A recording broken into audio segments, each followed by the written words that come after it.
On behalf of Jeep and Daimler Chrysler, thank you for purchasing a Jeep Wrangler. Wrangler's a unique vehicle with exceptional capabilities, and this video will show you how to use some of its features. This program's not intended to be a substitute for your owner's manual and the various warning labels. We'll cover some of the items that may be included with the particular vehicle you've purchased or the option level you've selected. But for complete information, read your owner's manual and all sun visor warning labels. For easy reference, the video is divided into sections that are identified by colored symbols appearing on both the back cover of the video case and in the lower right-hand corner of the screen. Now, just sit back and enjoy the presentation. We'll begin with the top.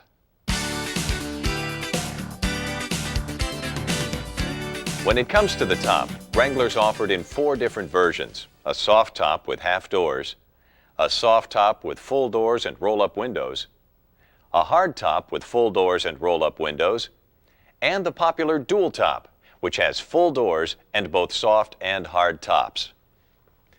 In this section, we'll go through the removal and installation process in the order that a dual top owner might use. We're going to remove the hard top, raise the soft top, lower and remove the soft top, then reinstall the hard top, all using techniques perfected by Jeep engineers. If your vehicle has only one top, you can scan through the areas that don't apply. Before we begin, we have an important message for dual top owners. Your vehicle arrived from the factory with the soft top lowered and the hard top in place. This is done for your convenience to simplify shipping and minimize the number of loose parts. One of the first things you need to do with the dual top model is remove one of the tops using the procedures from your owner's manual that we're going to demonstrate. Avoid driving your Wrangler with both tops installed. The soft top fabric may wear in areas where it touches the hard top. The soft top warranty may be voided if both tops are left installed.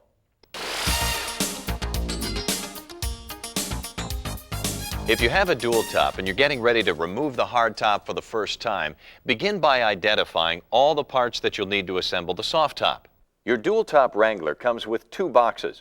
One contains the right and left door frames, 4 attachment knobs, and a pair of snap-on rear window roll-up straps. The other box contains 1 rear and 2 side quarter windows for use with the soft top. Due to the size and weight of the hard top, it weighs about 140 pounds. This is not a one-person operation. Get someone to help you. Begin by unclipping the sun visors and moving them to the sides. Then, unlatch the hard top from the windshield header. The top is held to the body by 6 nuts and Torx head bolts, 3 on each side of the vehicle. In addition, 2003 and later models have plastic locator clip pins attached to the hard top that ensures the hard top is properly located to the vehicle. Use the short end of the L-wrench or a T40 Torx tool to remove the bolts. When you remove the front bolts that are located directly behind the door opening, use your other hand to hold the nut on the underside. If you're not careful, the nut can fall into the seatbelt retractor or other hard-to-reach areas. When all the bolts are out, open the tailgate all the way and lift the rear window glass. Disconnect the wiring harness from the hard top by pressing the tab at the bottom of the connector. Then disconnect the rear washer hose and install the tethered cap. Finally, open both doors and with the help of another person, carefully lift the top from the rear of the vehicle until the hard top locators are out of the holes in the body. Pull the hard top slightly rearward until the locator pins are resting on the body. Move carefully so that you don't break the rear window glass, and make sure you have an area ready to set it down in. Check directly behind the door openings on each side to make sure that the black rubber gasket is in place. The gasket is important for water sealing. When it's not on the vehicle, the hard top should be stored in its normal horizontal position, as seen here. Never store the hard top upside down or vertically.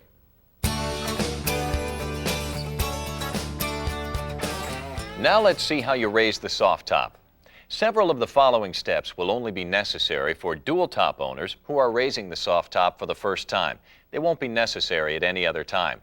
But before we start, let's point out a few areas of the top and tell you their names so that you know what we're talking about when we refer to them. The metal framework of the top is made up of bows.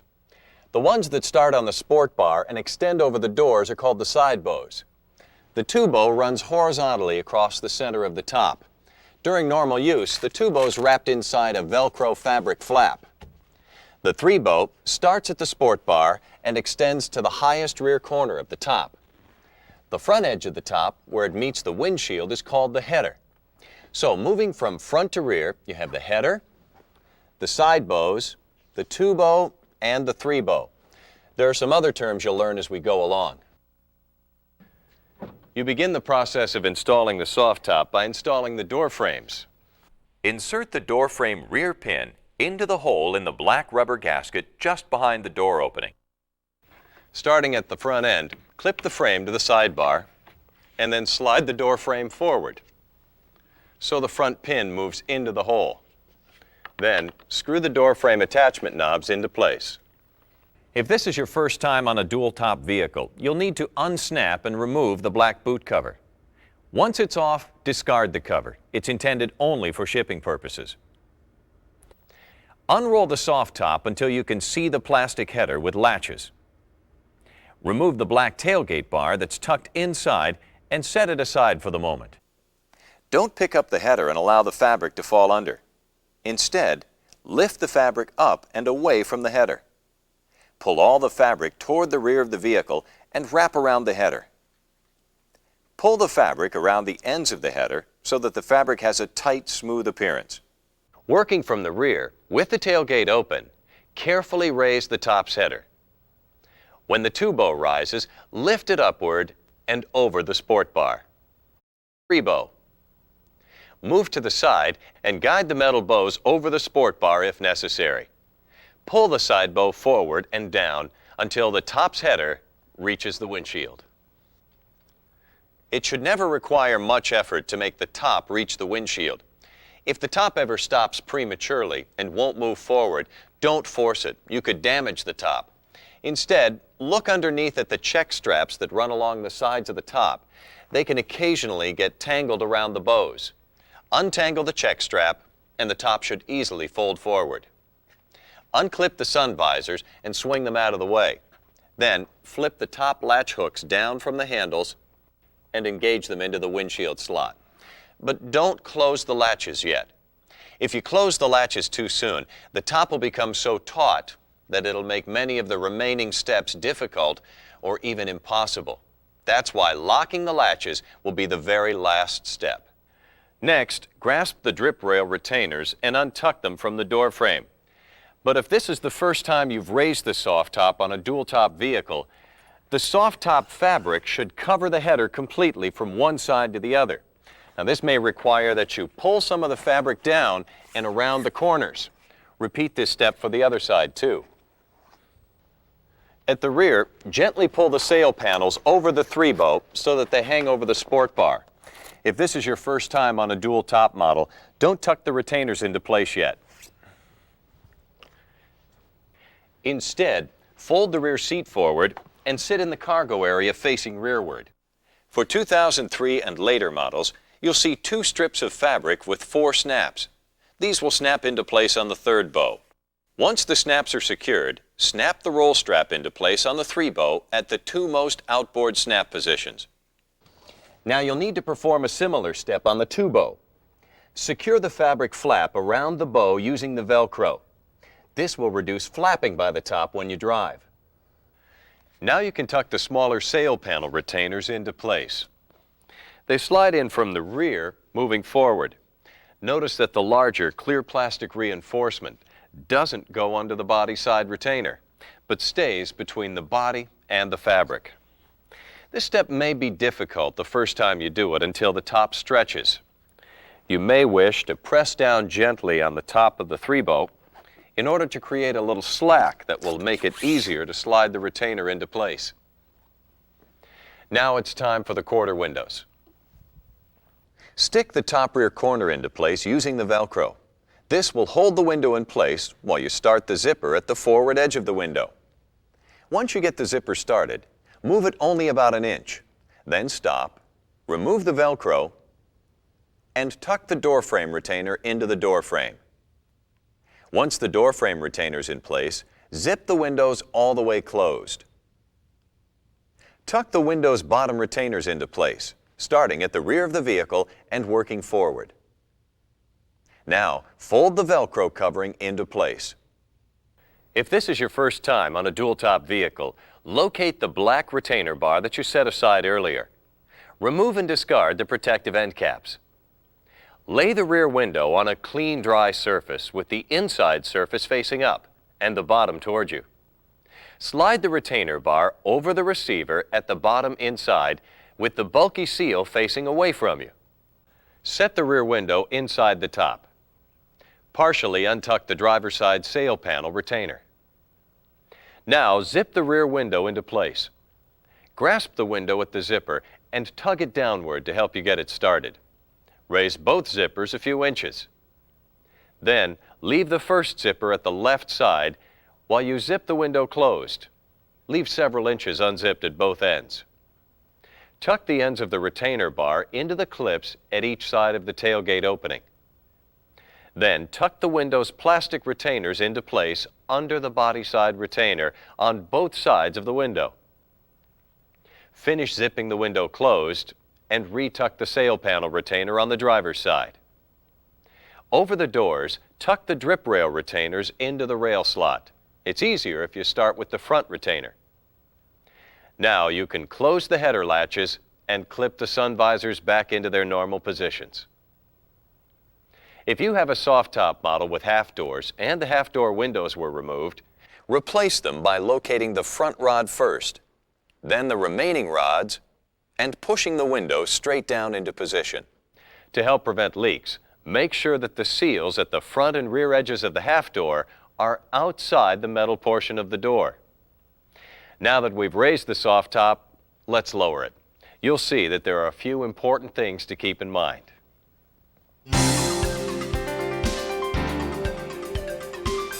If you have a soft top model with half doors, you may want to begin by removing the half door windows. Simply open the door and lift the window out. Store the side curtains outside of the vehicle, never inside. At the door openings, grasp the drip rail retainers and untuck them from the door frame slot. Unclip the sun visors and move them out of the way. And release the header latches. Leave the hooks in the windshield slots for the time being.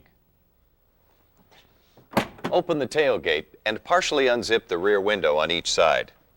Now, pull out the rear window retainers on each side of the tailgate and pull the rear window's retainer bar straight back from the body side clips. You now have a choice to make with the rear window.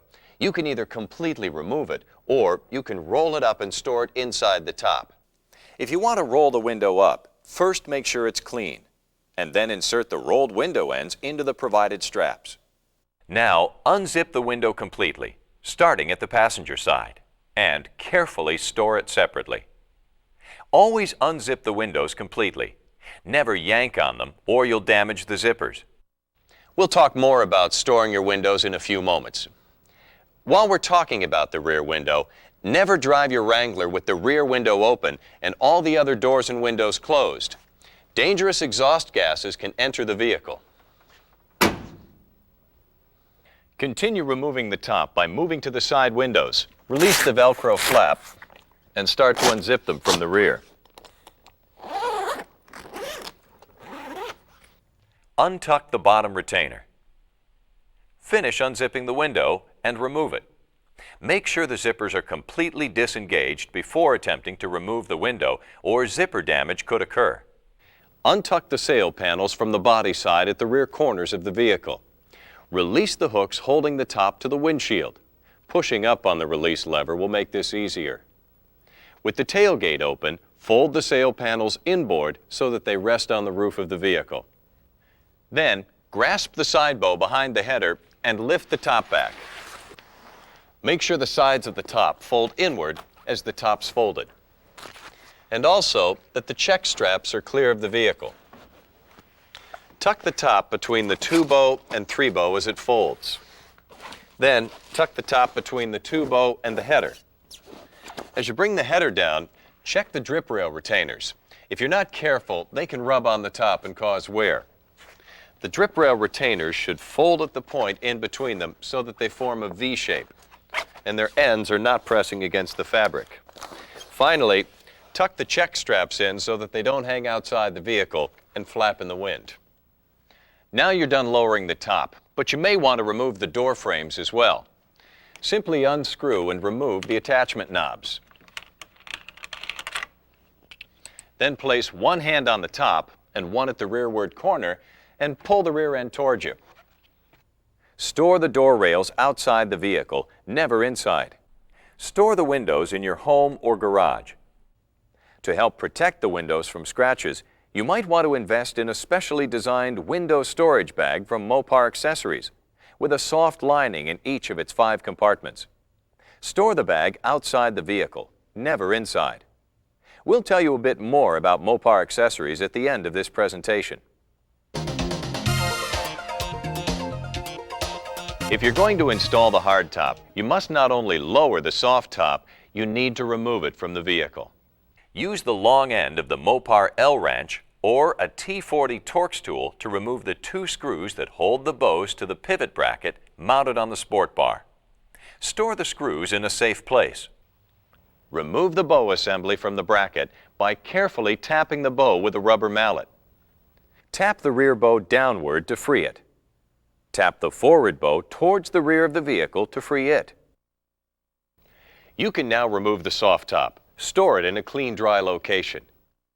Unzip the zipper on the sport bar cover to expose the pivot bracket. Use the long end of the L-wrench or the T40 Torx tool to remove the screws holding the brackets in place. Remove the bracket. Then recover and re-zip the sport bar cover.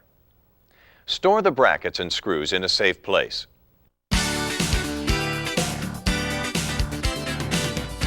To install the hardtop, you simply reverse the procedure for removing it. However, before you put the hardtop back on, take a few moments to inspect the seals for cleanliness and damage, such as the foam seal where the hardtop header meets the windshield. When you install the hardtop, lower it straight down into position on the vehicle. Never set the top down and then push it forward, or you can damage the seals. Make sure that the retainers in the hardtop are lined up with the holes in the body before the bolts are tightened. Check the foam seal at the sides where the top meets the windshield. Also, make sure that the liftgate seal is in place. If it's come loose, push it back into position.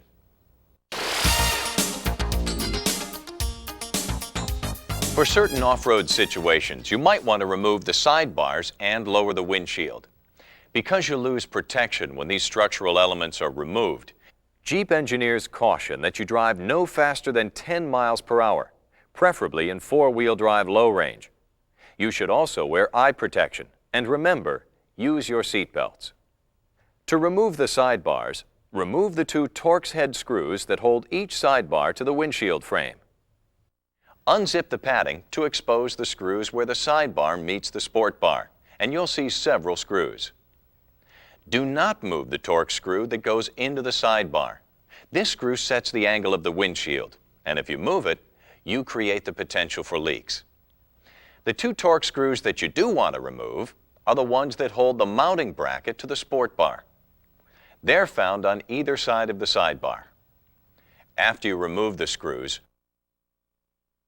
remove the sidebar from the vehicle and replace the bolts for safekeeping. Secure the sidebars to the floor of the vehicle using 2 of the 3 cinch straps found in your door pocket. Attach them to the footman loops in the floor behind the rear seat. Pull the wiper blade away from the windshield to the locked position. Use a small flat-edge tool, such as a screwdriver, to release the retaining clip on each windshield wiper. Lift the wipers off and store them in the center console, or secure them inside the vehicle. If your vehicle is equipped with a temperature compass inside rear view mirror, the electrical harness must be disconnected before you lower the windshield. To access the electrical connection, remove the instrument panel top cover by pulling up gently. You should also remove the mirror from the windshield to prevent damage. Remove the round-headed Torx screw on each side of the base of the windshield. Lower the windshield gently until it reaches the rubber bumpers on the hood. Then, use the remaining cinch strap to secure the windshield in place. Pass the strap through the footman loops on the hood and in the center of the windshield frame. Putting the windshield back up again is basically the reverse of this procedure. Be sure to check the foam seal near the hinge. If it was lost or damaged, it must be replaced in order to avoid water leakage. Jeep engineers have designed Wrangler's optional side steps to be removed quickly and easily. We recommend that you remove the side steps before doing any severe off-road driving, since they can be damaged or broken when hit by large rocks, trees, or other obstacles. Now, to remove the side steps, remove the 2 bolts that attach each leg of the step to your Wrangler. Then lift the side step up and out of the front and rear hook slots in the frame of the vehicle. To reinstall the side steps, simply install the hooks of the attachment arm into the slots in the vehicle's frame. Then, insert and tighten the bolts.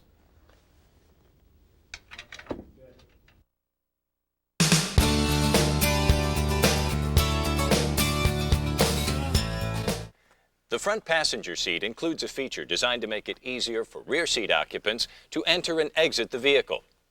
Simply lift up on the lever on the outboard edge of the seat back, and the seat back folds down and the seat moves forward.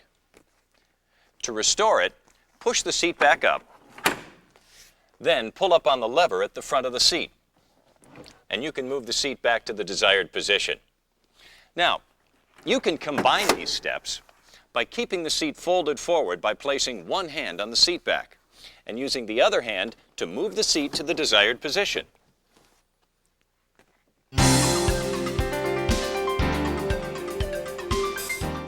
Wrangler's rear seat can be folded or even removed to maximize cargo area.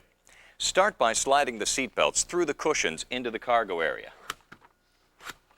To remove the rear seat, simply pull up on the release lever on the seat back and the seat will fold down. Now, the seat's designed to tumble forward when folded, so the seat will naturally tumble. Then reach down and squeeze the lower release bar to the crossbar and pull the seat towards the back of the vehicle. The seat will release from the bracket on the floor pan. Now you can remove the seat from the vehicle. Use caution if the soft top is lowered when you fold the seat up or down. If it catches on the top, the exposed metal seat structure can rip the top's fabric. If you're going to leave the seat in the vehicle, secure it in the up position by sliding the provided strap around the sport bar and then hooking the strap end onto the seat mechanism.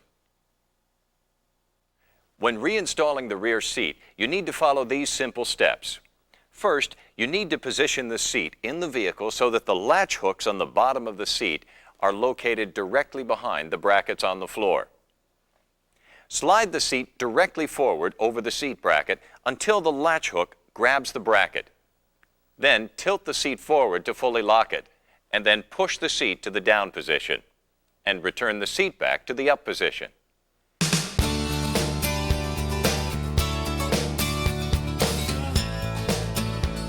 The functions concentrated in your Wrangler's 2 control stalks have been carefully designed to put important features within easy reach. They're at fingertip length on either side of the steering wheel column, and all can be conveniently operated. The multifunction lever or stalk on the left controls the turn signals, headlights, fog lights if equipped, and panel brightness. An up or down touch activates the turn signal indicators. If you leave the turn signal on and drive for more than a mile, you'll hear a chime sound to alert you. To activate your headlights, rotate the knob at the end of the left stalk forward. The headlight switch has 3 positions: off, park, and headlights. To operate your headlight high beams, just pull the stalk towards you. Even when your headlights are not on, you can flash the high beams to signal other drivers by pulling the stalk toward the wheel and then releasing it. You'll find the instrument panel dimmer control on the inner ring of the stalk. If you drive with lights on during daylight hours, you can use this parade mode feature to bring panel lights up to their full brightness. If the headlights are left on and the driver's door is open, there will be an audible chime and the high beam indicator will flash. If your Wrangler's equipped with fog lights, they can be activated by turning on your parking lights or low beam headlights and pulling outward on the end of the stalk. You'll also see this light in the instrument cluster which tells you your fog lights are operating. The horn is located in the center of the steering wheel. There's no fumbling for buttons, just push anywhere on the perimeter or pad face. You'll find a windshield wiper and washer command switch on the control lever to the right of the steering wheel column. Turn on the wipers by raising the lever. There are 4 positions: off, intermittent, low, and high. To use the windshield washer feature, pull the stalk towards you. Pulling down and releasing the right control lever starts the convenient mist wipe for a single wiping action. To keep your wipers in top operating order and avoid possible damage to the wiper assembly, remember to remove any snow and ice buildup that might prevent the blades from returning to the off position. Your hazard flasher switch is located on top of the steering column. To turn the flashers on, depress and release the flasher switch. To turn them off, depress and release the flasher switch again. There's a new feature on your Wrangler. The odometer will light up on the cluster when the driver's door is open, with or without the key in the ignition. It's become very popular these days to make your own compact discs, either with special stereo equipment or with a computer and CD-ROM writer. Unfortunately, due to format variations and other issues, Daimler-Chrysler cannot guarantee that a homemade CD will play in Wrangler's available CD system. If you ever have problems playing a CD, please double-check that it's a commercially produced disc that was purchased at retail before you return to the dealership for service.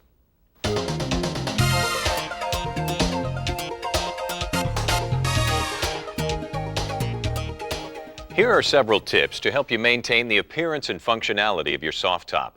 First, never lower the top or roll the windows in temperatures colder than 40 degrees Fahrenheit, or you could damage them.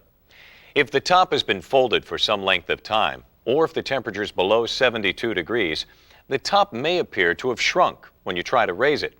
Place the vehicle in a warm area and pull steadily on the top fabric. This will stretch the fabric back to its original size. To minimize the chance of scratches caused by grit, make sure that the windows are clean before removing them or rolling them up. Never wipe them with a dry cloth. Use a moist, soft cloth and wipe from side to side to remove dust. Never use a scraper or de-icing chemicals to remove frost, snow, or ice. Use warm water for quick de-icing. Avoid using hot water or anything stronger than mild soap when washing the top. And never take a Wrangler soft top through an automatic car wash. If your Wrangler's equipped with the optional tinted windows, follow the same maintenance tips we've just described. The soft top zippers are quite durable when properly used and cared for. Always unzip the window completely before removing it. You can clean the zippers with a mild soap solution and a small brush. You can make the zippers easier to use by cleaning and lubricating them with Mopar Soft Top Zipper Cleaner and Lubricant, which is available from your dealer.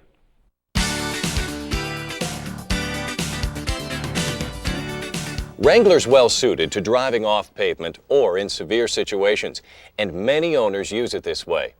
One side effect is that Wrangler's floor often gets dirty from shoes and boots tracking mud or snow into the vehicle. That's why Jeep engineers have made sure that it's easy to clean. You can remove the carpet for cleaning and hose off the floor if you like. Extreme care should be taken not to spray the steering column and electrical components while hosing off the floor. If your vehicle is equipped with a passenger airbag on-off switch, make sure the weatherized cover is in place. You should now have an easier time cleaning the carpets. Shampoo it with a reliable upholstery cleaner using a natural sponge or a soft bristled brush. Vacuum the carpet after it dries. If necessary, you can remove the drain plugs located in the floor pan in the front seat area and in the back seat area. And carefully hose out any mud or dirt. But don't use high pressure. You need to avoid splashing water onto the seats or under the instrument panel. Again, extreme care should be taken not to spray the steering column and electrical components. After the carpet and interior are dry, replace the drain plugs and carpet. Never drive your Wrangler with the carpet removed. It's designed to insulate you and your passengers from the heat of the floor pan.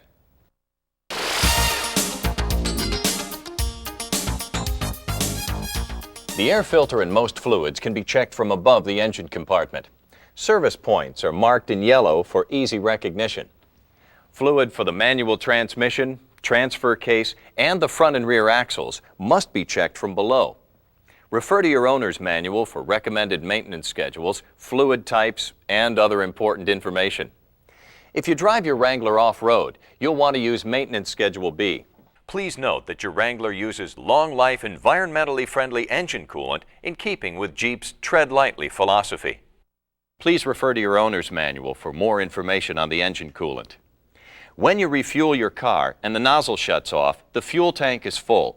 Do not attempt to top off the tank and fill it any further, or you could spill fuel and release emissions into the air. Also, after filling, be sure to tighten the fuel cap until you hear it click. If your check engine warning light appears soon after refueling the car, it could be caused by a loose fuel filler cap. If this happens, turn the engine off and check that the cap is fully tightened. You'll hear several clicks when you turn it far enough.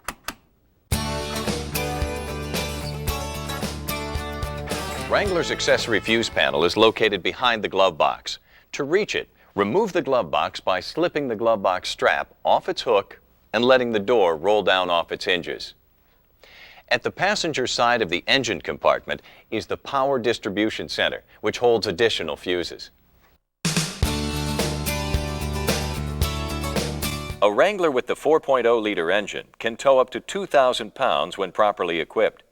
Wranglers with the 2.4-liter engine can tow up to 1,000 pounds when properly equipped. If you plan to tow a trailer, make sure you use only low-profile or fold-down types with less than 25 square feet of frontal area. Tall trailers are not recommended. Trailer towing requires the installation of a Class 1 hitch. You can see your dealer about having one installed. And don't forget to check the laws about towing wherever you live. Tips for safe loading and towing, as well as additional maintenance, can be found in your owner's manual.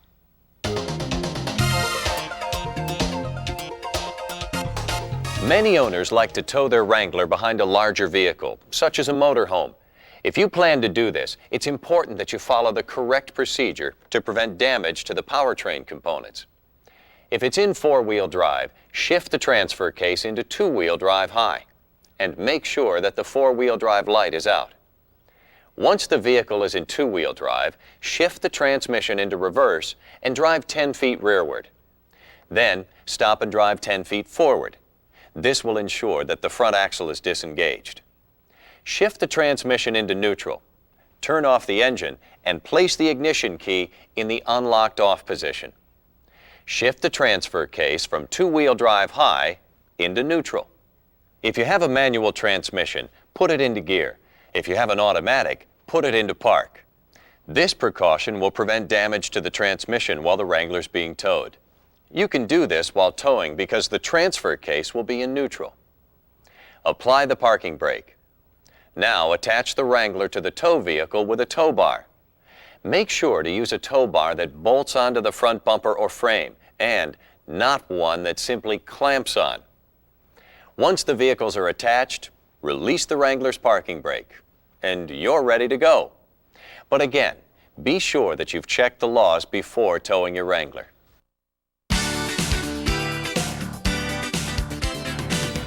Your Wrangler may be equipped with an anti-lock brake system or ABS. If so, you need to understand how they work and what to expect. When you brake on a surface with good traction, the brakes operate normally. ABS does not activate unless the system detects that one or more wheels are slipping. During an ABS stop, the brakes work differently. When you press firmly, you'll experience a vibrating sensation and clicking sounds as ABS controls the brake pressure. And when your vehicle comes to a complete stop, you may feel the brake pedal drop slightly as the ABS shuts off. To maximize the control ABS can provide, there's only one thing to remember: never pump the brake pedal. Manual pumping of the brakes will diminish their effectiveness and will cause an increase in stopping distance. Just press firmly on the brake pedal and let the system do the work. To ensure that the components of the system are operating safely, ABS performs two self-checks. The first one occurs when you start the engine.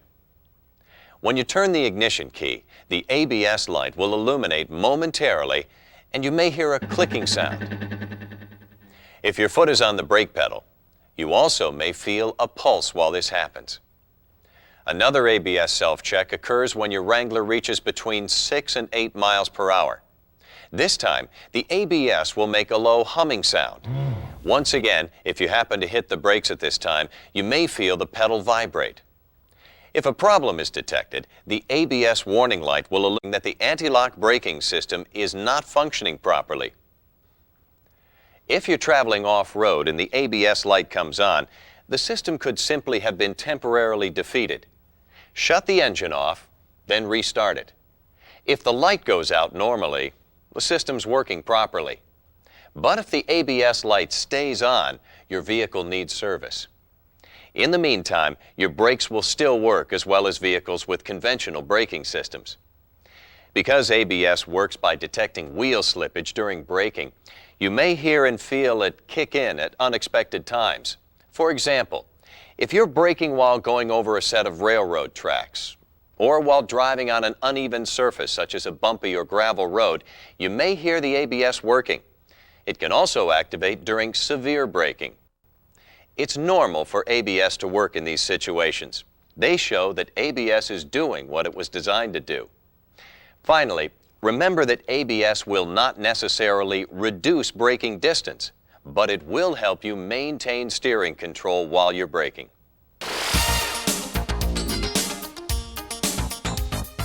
When shifting into reverse, there are two things you should keep in mind. First, whenever you shift from neutral into reverse, such as when you back out of a parking space, for example, you can prevent gear clash by letting the gears spin down. Simply depress the clutch pedal and wait for about 3 seconds before you shift into reverse.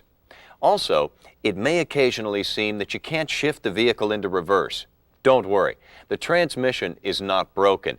It's just that the gear teeth, instead of meshing like they're supposed to, are lining up with each other. If this ever happens to you, do this. Depress the clutch pedal, place the transmission into neutral, and release the clutch. Depress the clutch pedal again, and wait 3 seconds for the gears to spin down before you again try shifting into reverse. If this still doesn't work, repeat the procedure.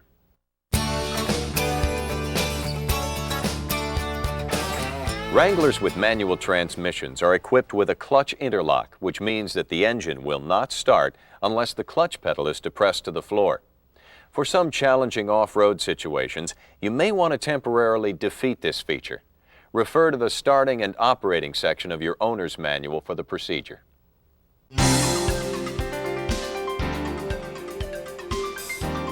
Now we'd like to show you how your Command Track four-wheel drive system operates and instruct you in some basic driving techniques. Some of these techniques also appear in greater detail in your owner's manual. Command Track allows you to choose between two-wheel drive for normal operation and part-time four-wheel drive for better traction on slippery surfaces such as snow, ice, or mud. Command Track allows you to shift on the fly into four-wheel drive high while traveling at any legal speed. But if you want to shift into or out of four-wheel drive low, which provides maximum traction in severe conditions, you'll need to virtually stop the vehicle.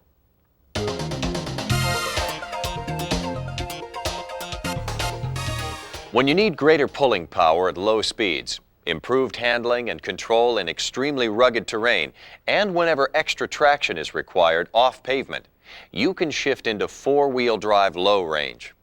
4 low provides maximum four-wheel drive traction. To shift into 4 low, slow the vehicle down to 2 or 3 miles per hour. Shift the transmission into neutral.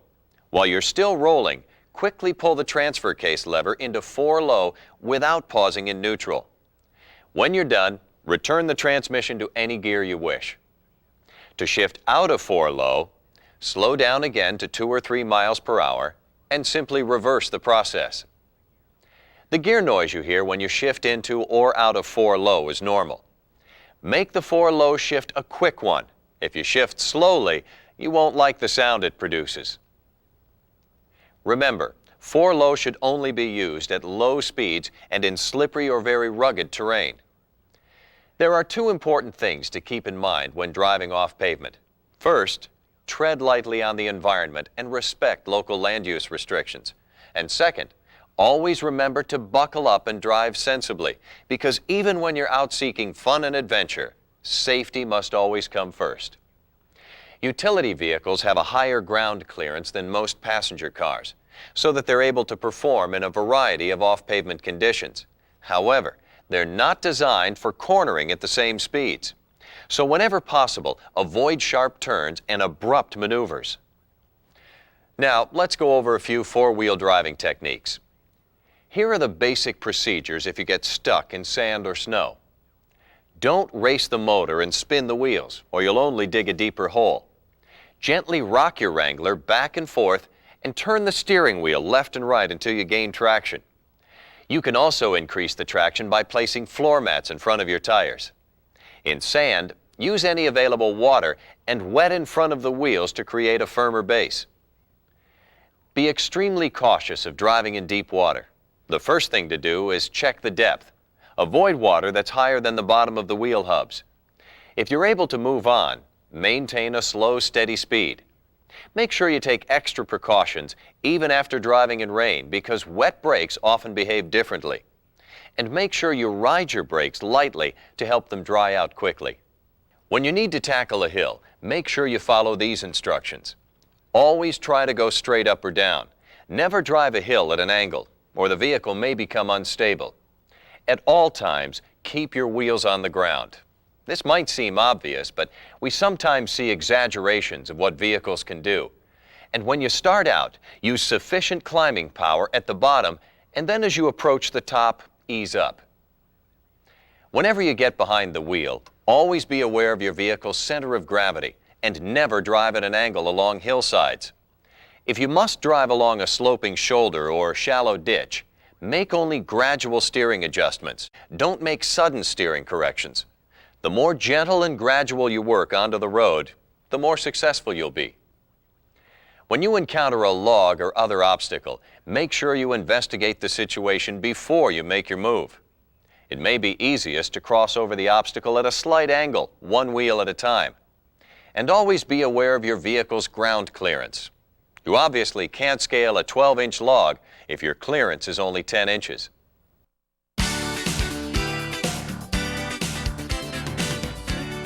After driving off-road, you should completely inspect the vehicle's underbody for damage. This includes the tires, body structure, steering, suspension, exhaust system, and fasteners. Remove any brush or vegetation that may have accumulated. If you drive on roads that are dusty or salt-covered, hose off the undercarriage at least once a month. And if you've operated the vehicle for an extended period in mud, sand, or water, have your brake drums and linings and the axle joints inspected and cleaned.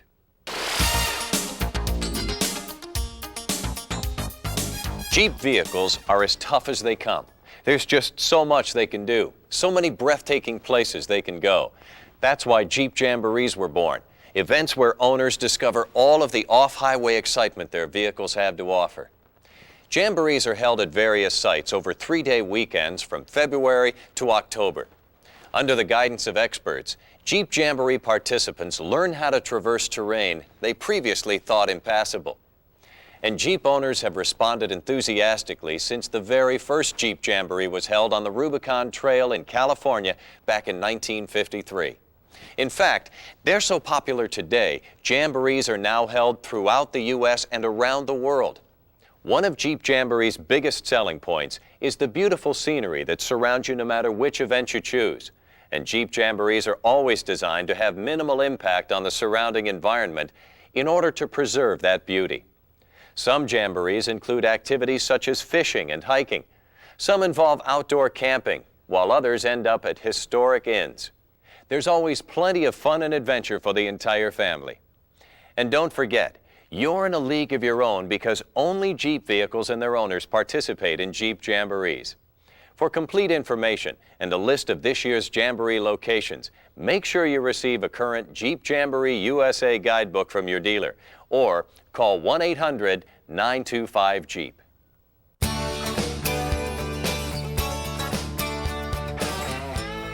There's only one thing better than a Jeep Wrangler, and that's one that's complete with genuine Mopar accessories. Mopar accessories are not only designed and tested to meet the highest standards, they're made exclusively for your vehicle, and they're protected by one of the strongest warranties in the industry. Here's just a sample of the great products available from Mopar.